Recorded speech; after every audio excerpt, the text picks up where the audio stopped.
to a very special interview with a very special guest. With us right now is legendary horror producer and director. He has produced ReAnimator, directed Bride of ReAnimator, and Beyond ReAnimator. He's also directed Society, The Dentist, and Return of the Living Dead Part 3. Oh, man, he has had his hands in everything, it seems. Ladies and gentlemen, here he is, Mr. Brian Yuzna. Brian, thank you so much for coming on the cut tonight, my friend. It's great to have you on tonight. Thanks a lot. It's a pleasure to be here. Awesome. Well, we're doing a ReAnimator themed show tonight, and to have really, the man behind the curtain on our show is a real treat for us. And Brian, we're going to get to ReAnimator and a few other things, but first I want to ask you a question. What really drew you to horror? Was there something that happened to you as a child, or a situation when you were younger, or was it a film you watched when you were younger that made you want to make these really, at this point, legendary horror films? I don't know what it is that makes some people like horror and other people it kind of passes them by. It seems like you have to get bit by the radioactive spider, You've got to have most people that I know that are real horror fans, especially when they're out of their teens. I'm well out of my teens.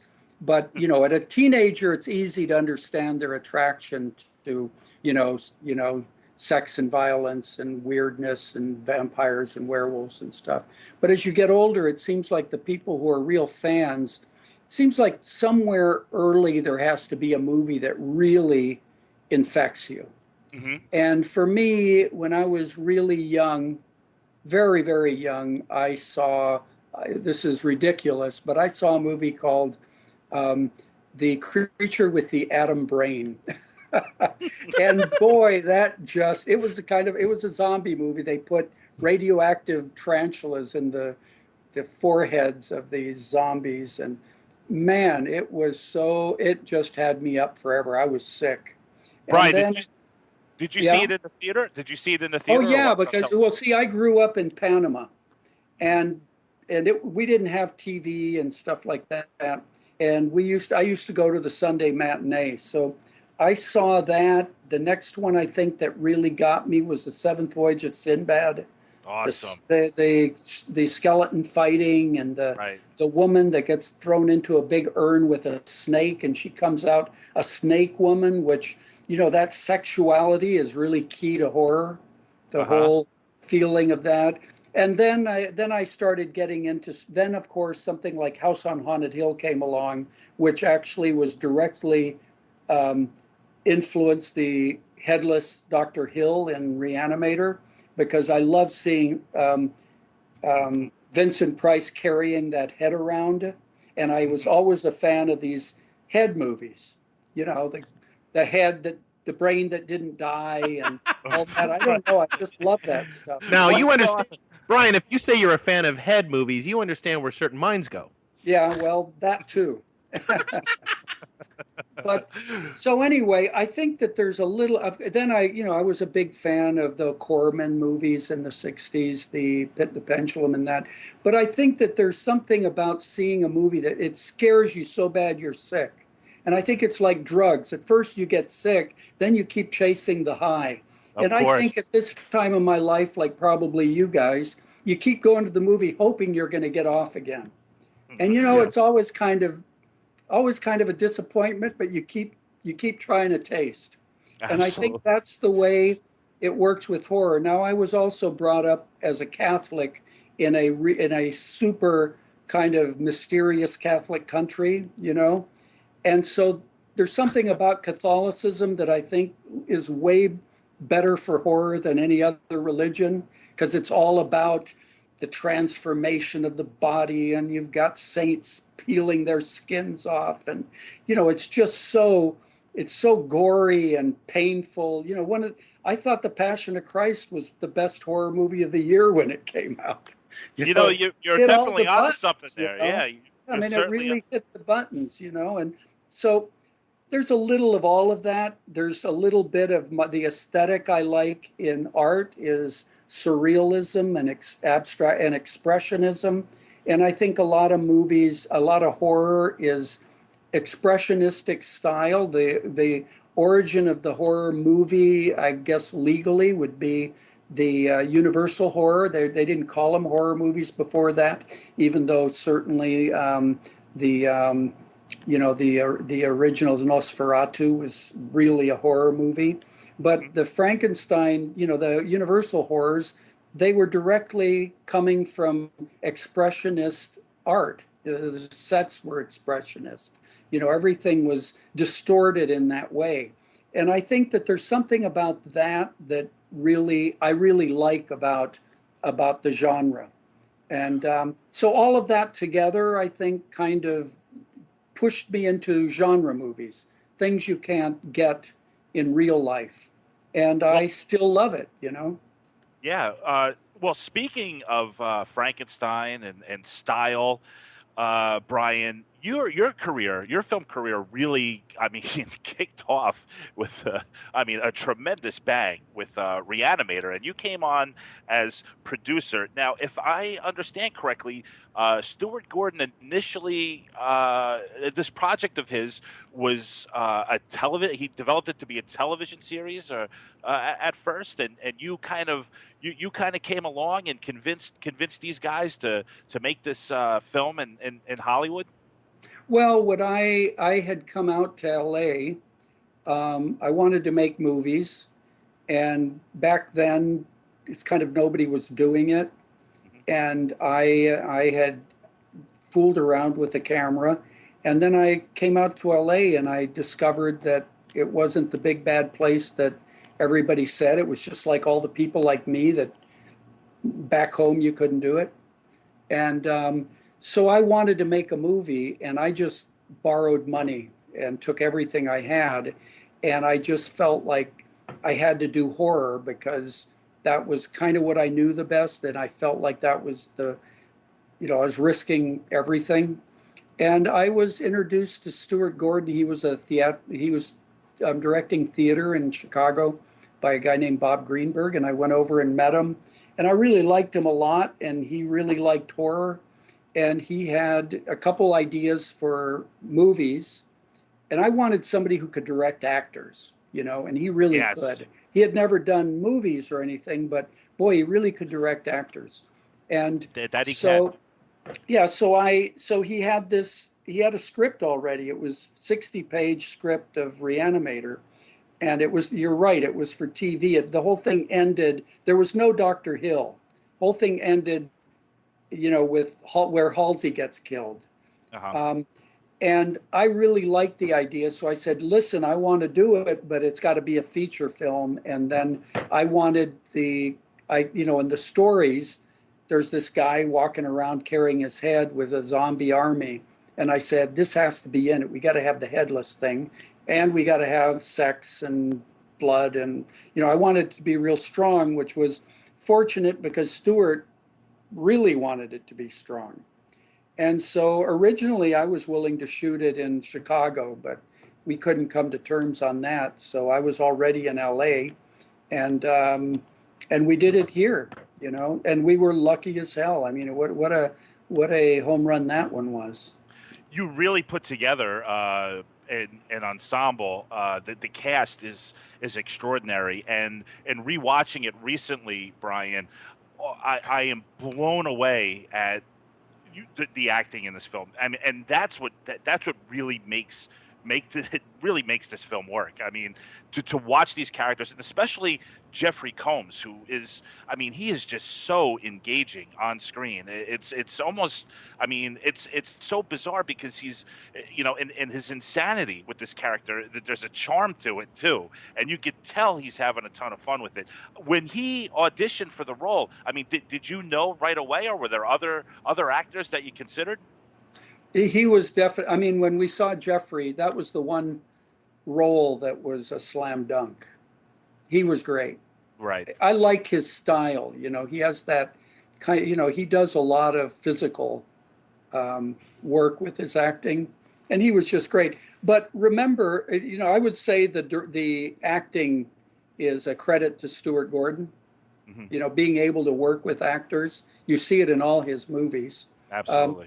but the character of Herbert West was really on the page. I mean, I've gone back and looked at the original scripts, and that ironic character, Stewart credits Bill Norris, for creating that character on the page. So, it's when you make a movie, you know, we always like to give one guy credit, whoever, we like to try to personalize, and I think that anybody who's involved in making movies, there's a lot of people that it takes to make a movie, and there's usually a handful of really important creative forces. And normally the director is definitely either the most important or right up there. But I think in this, when you're lucky, which ReAnimator, it's a lot of beginner's luck. You have this kind of breakout kind of director who's never directed anything. You've got an actor who just hasn't had a role that was so iconic. Jeff, he's a great actor, but you've got to Amazing. have the role. I think a lot of the pieces just came together. And since, you try it every time, every movie you make, you just do everything you can to try to hope it all comes together. And sometimes it does to one degree or another. Sometimes the movie is not any good at all. And of course, if you're just a casual moviegoer, you kind of go, God, how could they make that piece of shit? But I think if you're making movies, you try on every one. I've never done a movie where you didn't just pour it all out for. And then when it doesn't work, it's got the wrong mix of whatever, and it's a failure. But it's like getting up to bat. Sometimes you whiff.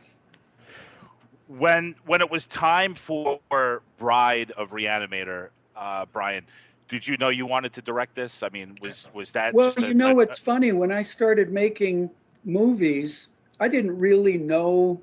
I mean, with ReAnimator, I paid for it. So it's the only movie in my life that I really was 100%, I was the last word. No, there was no other word, right? Mhm. And which isn't, I mean, everybody did their job and, did what they did, but it was the only movie where, I was, from the very beginning to the end, it was my project, Um, the funny thing about it was I feel, people don't get it very much, but people always talk to me, especially in Europe. They really make a distinction between what they think that you have one career kind of directing and one producing or writing or whatever. And it's hard for me to explain that the connection I feel with movies has to do with a lot of other things than just whether I directed or produced. And after we made ReAnimator, and then we made Dolls, and we made From Beyond. Mhm. And by that time, I was wanting, I realized that there's things that I wanted to do that a director does. And so I thought, yeah, I do want to give it a shot. And then when we were talking about a sequel, at that time, Stuart and I were working on Honey, I Shrunk the Kids. And at that time, Stuart was like, it looked like he was going to become like a big time A-list director. It Yeah. really, he was on the verge because he has that kind of talent. And we're talking about Bride, and then he said, he had an agent at ICM, and he says, my agent says I don't do sequels. Ah, So then, what? well, but it makes sense. It makes sense, if you think about it. He could have very easily ended up he's got the talent. Right. He was positioned for it, and he could have very easily been making right now the biggest movies out there because he's got the talent to do it. Hey, I'll And tell you, so Brian. it makes sense. So Yeah. when we went into Bride, we had had a couple of we did Honey, but then Stewart got sick and he had to go off of Honey, I Shrunk the Kids. Right. Then and before that, we were doing a movie called Gree, which Disney bought up, and then that was dead. Then I tried doing a movie with Dan O'Bannon called The Men that we worked on for like a year, and then Dan fell out. Wow. And so by that time, I was going crazy. I was going, I got to make a movie, and I realized that the ace in the one thing I had was the ReAnimator sequel that I could sell that. So then I made a deal with some guys who had Japanese money to make 2 movies because I figured, man, if I'm terrible at it, I want the ReAnimator one to be second, so that I have to get a second chance. Mr. Yuzna, let me ask you something. You said that Stuart Gordon got sick. Yeah. Now, when you get sick, you stay home from school and you're back 2 days later. What kind of sick? Oh no, he has high blood pressure. Okay.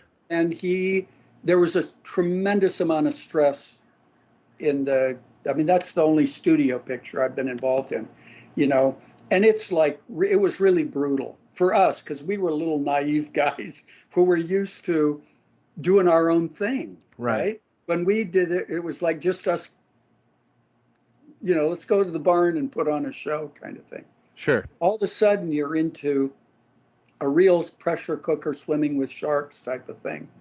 And I think that Stuart, the stress was incredible, and we were younger and didn't really, we were, everything was new, and he started getting really high blood pressure, and his doctor told him that he shouldn't do it. And so he said he's not going to do it, and that was that. Is that why he hasn't directed nearly enough pictures since? Well, he's directed a lot of movies. Don't get that wrong. It's just that he hasn't become Sam Raimi, for example. Sure. And quite frankly, for me, I'm probably, I think I have more of an appreciation of his talent than anybody else, because I've worked with him on so many things. Right. And I really learned a lot watching him, and I really think he's really a big talent. But it's a funny thing when you're dealing with movies. It's not like writing a novel or something where you get a good editor and you're fine. With a movie, the bigger the movie, the more you've got to be. It's the difference between a good example is, I don't know, did you ever see the movie I did called Necronomicon? Yeah. Yeah. Well, that one I did. Christoph Gans did the first short on that, and he did great. And then we did Crying Freeman, which you probably haven't seen, which is really I actually have seen that. I actually really enjoyed it. That's really fantastic. Well, Christoph had a big problem on Crying Freeman. It was a much bigger budget and everything. And I remember working with him. It was so frustrating. And it was that he went from being a second lieutenant to like a full colonel. It's like when you're making a little movie with a little bit of money, you're with a troop, you're with a gang of people that you're leading directly. But when you start getting into the big budgets, it's an army, it's battalions, and it takes a different type of leadership. And I think that's where it gets complicated. So Stewart has, he's more or less stuck. He did Space Truckers, which was a big budget. I think that Underground Fortress, that was a bigger budget. But for the most part, I think his best work are the smaller things where it's him and a crew, and it's not a big money thing, big studio, big people to report to, lots of PowerPoints, actors who will confront you, all that kind of stuff. So it's Yeah, fair to say that Stewart is your very dear friend. Well, he's a good friend of mine, yeah. Now, what did he think of your ReAnimator follow-ups? Well, I think he probably was mixed about it. I don't think he thought they were anywhere as good as his, but then again, I don't think they were. I mean, I look at it clear. I see my own weaknesses, I think, as strong or stronger than anybody. But I think that I think he would have really liked to have done House of ReAnimator. He did the musical, which is Gangbusters. It's in New York right now. Yes, it is. The musical is the remake. It's just a comedy version with music. You'll see the same movie there. It's 80% the script. It's the same staging. It's the comedy version. And it's strange how well that actually carries over into the stage format. I saw Evil Dead the musical, and just the vibe that it really gives the audience in that sort of a immersive, interactive experience is pretty crazy. I'd actually really, really would like to see ReAnimator on Broadway. Yeah, I think it would. Stewart's a stage guy. I mean, that's his forte, really. I mean, I think I think it's the work he did on the musical is up there with the movie in my book. When I did Bride, I have a whole different tact. I go a different direction. I tried to maintain the tone. I love ReAnimator. I tried to maintain everything, but Stewart's not into special effects. I'm into special effects. I liked it to be more operatic. I like the delirium, the wild delirium and stuff. So I kind of went in a different. I mean, it's the same. It really tries to stay with what he did with the characters, but it was, I really love making fingers, a little finger fighter. I love the Bride. I love the weird constructions you can do with flesh. I mean, that's something I love. Back to the eyeball finger monster. What the hell was that about? And did you come up with that crazy little thing? Yeah, well, that was actually, we worked on a lot of different versions of the sequel, and a few of them I worked with Stuart and Dennis. And that was the one thing, that was an image that I had that I was determined to have in it. It was always there for me, is I just liked the idea, in the original stories, Wes doodles with body parts. And I just love this idea. And I just thought, I got this, I just thought about this little thing with one time it had an ear, but I thought that wasn't elegant enough, because I figured, how could it hear? But It'd be almost an entire Groucho Marx disguise. You put some glasses on it. You know what? I just think it's that's my taste. I think that stuff is cool. And when I tried to come up with everything with Screaming Mad George, we tried to come up with stuff that was interesting. And I don't know. To me, it's something really. What would you do? What would you make? What kind of weird creature? And there's something really odd about the flesh, and I like. Do you think you made a comedy then? Did you make a horror film or a comedy?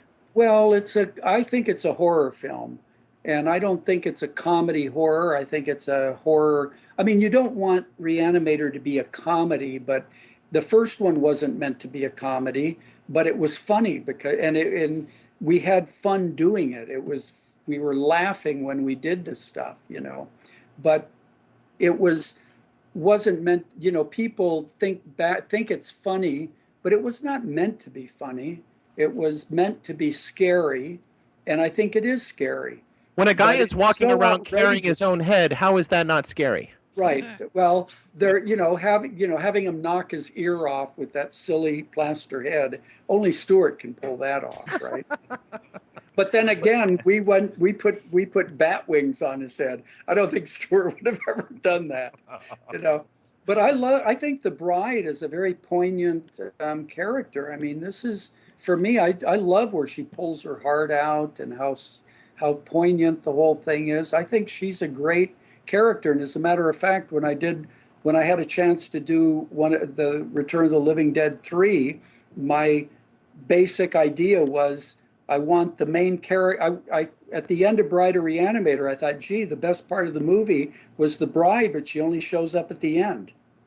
So then I thought, I want to do one where she's the whole movie, and that's kind of the origin of the Return 3 was that what happens if you make the zombie be the main character? Of course now zombies are so done that I don't even know if you can make a zombie movie today.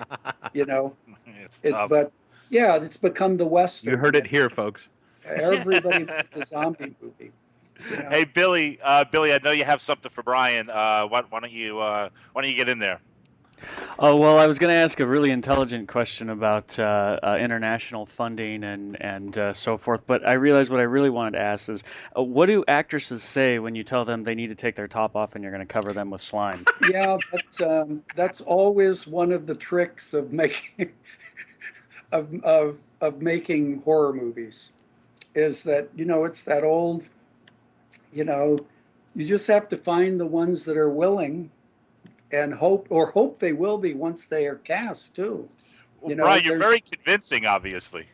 Well, it's important to me, and you can tell from Society. I actually got rid of the first actress in Society over the weekend before we started shooting on Monday, because I could tell she wasn't going to go there, even though she said she was. And I cast sort of a penthouse centerfold that really couldn't act or was not a great actress. Let's put it that way. That's not fair.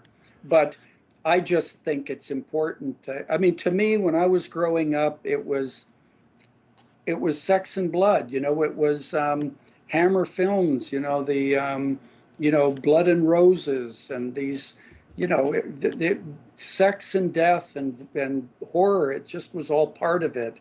And today, it's a little different. I mean, there's nudity, but it's not the same as it was like in the 70s, 80s. It's a little different, but I think it's important in horror. Not all horror. I don't mean that. Well, even Psycho, when you think about it, the origin of the slasher movie, people think it's all, now, of course, people say, oh, yeah, it was so restrained. Not at the time.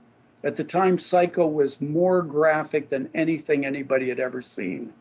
Well, and it's the sex that goes right with the death, Well, I have to thank both you and Stuart Gordon, because Barbara Crampton's probably responsible for some of my early "what's happening to my body" moments. Man, yeah. My God. So I'm Dude, Ash, on your side of just how important that is. I saw ReAnimator in the theater when I was born in '73, so I must have been about 11 or 12 years old. Wow. So Wow, I mean, that must have really screwed you up. Yeah, I'm a little strange. But think of it this way. I had to see The Creature with the Atom Brain. I mean, come on. In Panama. But ReAnimator is a great movie. Yeah. I'm a horror fan. No, I always loved it. Horror movie. So you're lucky if you got to see that when you were a kid, because you got. I still spend my late nights trying to stimulate my pineal gland, thanks to you guys. Well, that's unfortunate that From Beyond, we thought that was really gonna break out, and it didn't. I think now it's being rediscovered, but the problem with that one, I didn't own that one, and I think if I owned it, I could really, it would have much more presence. But MGM has it, and they just don't do anything with it. But people, that movie is clunky because the effects, the visual effects are not very good, because this is pre-digital times. But wow, that's a really good movie too, I actually really like From Beyond. That surprises me to hear that more people don't know about it. They don't know about it because it hasn't, you have to, I think it's really important that things are positioned right. And a lot of, if they're not, people don't know how to watch them. They don't know the story behind it. When a movie first comes out, they do a whole lot of work to give you the context for seeing it. That's called marketing. Well, back in the 80s, when I started, the movies that, when you put out a horror movie, like ReAnimator, it was still, you were still able to just go to the theaters, and with, some radio ads and some TV ads and the name, the horror fans found it. Today, you've got to give a big push to it. But any old movie, my God, you have to really give the context of it, and that takes something. I think one of the reasons that ReAnimator has maintained pretty well is that it's never been cheapened. Every version we put out, we really tried to put out the best, quality version, tried to really position it, give all the extras, all the outtakes, give people the sense of what it was, But from beyond, it's never had that treatment, So That's people unreal. just don't know about it. But if they'd... Now, why are we slapping Lovecraft's name on all this stuff? Well, that's a good question. The one reason is that when we were coming up with when it was time to finish the movie, I actually considered changing the title, because I thought nobody knows what ReAnimator means, and they're going to think it's an animated movie. And so then I tried a whole bunch of titles, but there was nothing. It was all generic, And so then I thought, well, I'll put a dash between re and animator, so that you can, so it doesn't look like ReAnimator. Back then, nobody knew that word. Believe it or not, now they say he reanimated that zombie. That's only because of the movie ReAnimator, believe me. And then putting H.P. Lovecraft's on it, I figured that's the only famous name we've got. And it's a name that everybody knows, but not anybody had really much read back then, right? It just seems like a pretty cool name, H.P. Lovecraft. It seems important. Remember when Roger Corman was putting out Lovecraft stories as movies, for example, The Haunted Palace. That's a Lovecraft story. Right. But Lovecraft meant nothing, so he called it after an Edgar Allan Poe poem, Haunted Palace, because he was selling Poe. He did Pit and the Pendulum as a Poe movie. He made everything Poe, and he was selling Poe. So I thought, well, H.P. Lovecraft, that's the only name we've got. We don't have any famous actors, no famous director, no famous anything. So that was the reason we put it. But if you read the stories, now if you go to fan conventions and stuff and see fan movies of Lovecraft, you'll see that, they say, oh, these movies, they're not true enough to Lovecraft. Well, that's true in some ways, but making movies with voiceover of people walking around isn't also going to be true to it may be true to the story, but it doesn't really make cinema.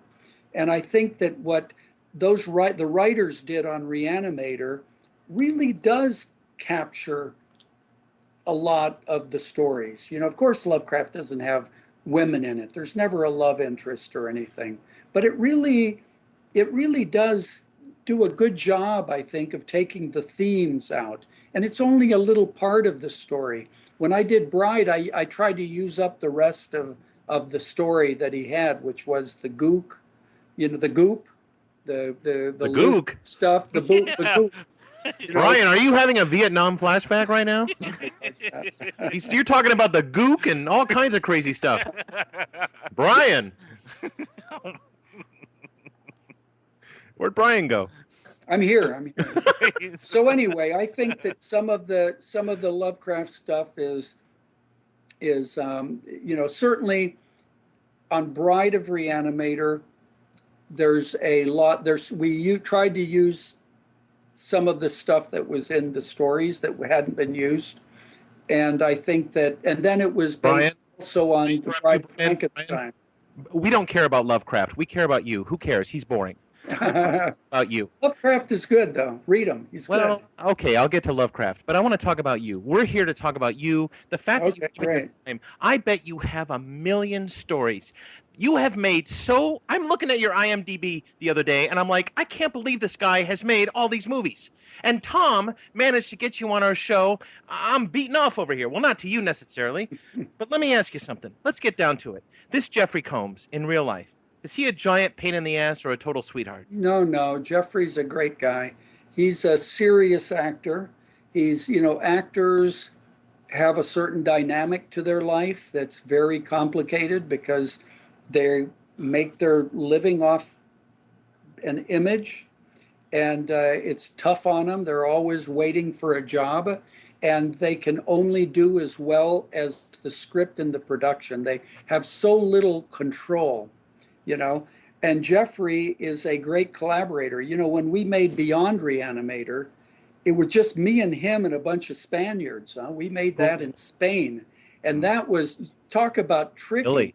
Yeah, I mean, with Bride of ReAnimator, everybody on it was a ReAnimator fan. Everybody knew what they were getting into.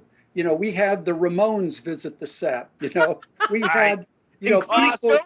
You know, I'm telling you, it was like the fans were out. Everybody worked on it. All the effects guys were trying to outdo each other. You're a badass.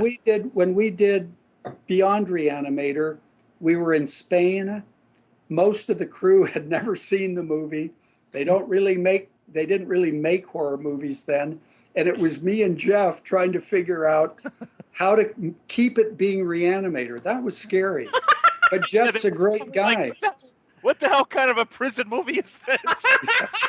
Yeah, I mean, look at it. It's a prison movie with no black prisoners.